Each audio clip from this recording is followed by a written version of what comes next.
few years ago, my wife and I took a trip to Italy, and on that trip, we spent a few days on the island of Capri. I'll never forget that first day as we were walking around getting a lay of the land. We discovered these ancient ruins of what was a monastery, and we found this plaque that described this monastery during the time of the Black Plague.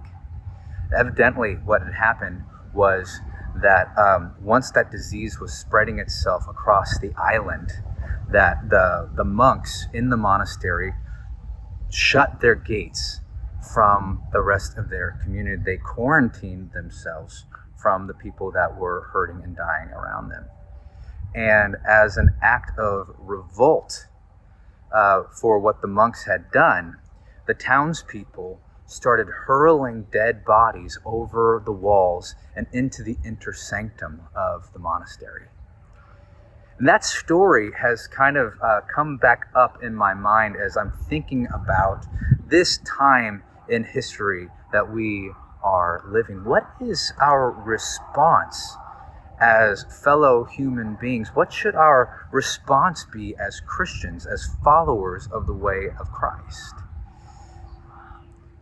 Right now, we are not gathering together for worship for the safety and for the good of the health of our community. But I got to tell you, I believe with all of my heart that the doors and the arms and the heart of the church have never been more wide open. This is what Jesus says in Matthew 9, starting in verse 35. Jesus went through all the towns and villages, teaching in their synagogues, proclaiming the good news of the kingdom, and healing every disease and sickness. When he saw the crowds, he had compassion on them because they were harassed and helpless, like a sheep without a shepherd. And then he said to his disciples, "The harvest is plentiful, but the workers are few. Ask the Lord of the harvest, therefore, to send out workers into his harvest field." What do you think of during this time when you hear the word harvest? Do you think of people fighting over rolls of toilet paper? Or do you think of overworked, underpaid grocery store workers, overflowing emergency rooms, and doctors and nurses who are at a loss as to what to do during this time? Now, if you're like me, you hear the word harvest and you might think of a Thanksgiving meal or a big bonus at work. You might think of a trip to Disneyland or a kid's birthday party. But see, Jesus, he grabbed his friends, his disciples together, and he pointed at a crowd, and he looked at people who were sick, who had every disease, people who needed compassion, people who were harassed and helpless like a sheep without a shepherd. And he said to them, "That is the harvest." It's easy to think that that just does not make any sense. And the only way that it makes sense to me is because a couple years ago, my dad was diagnosed with brain cancer, and that just completely rocked and devastated my family.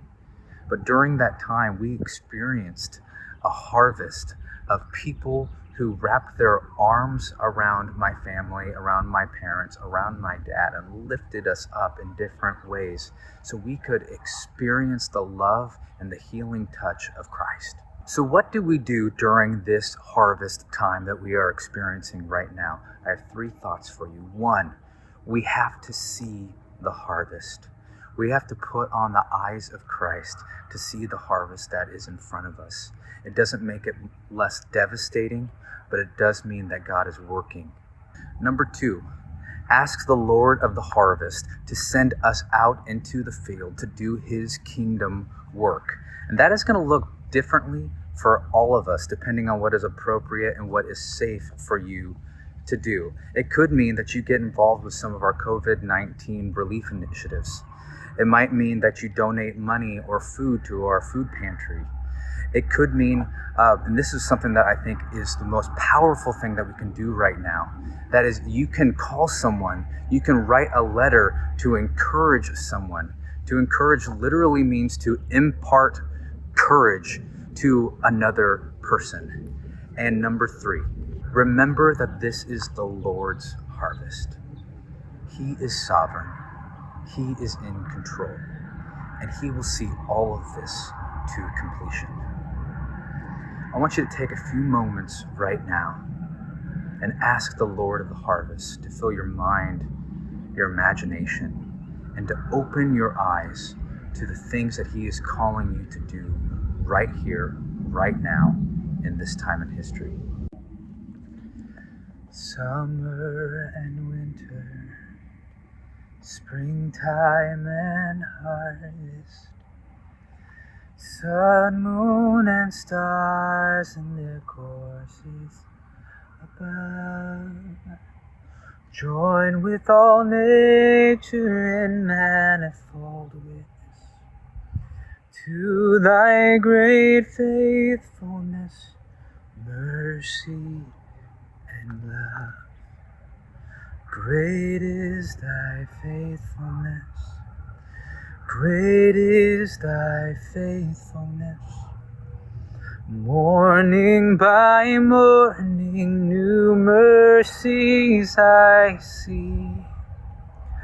All I have needed, thy hand hath provided.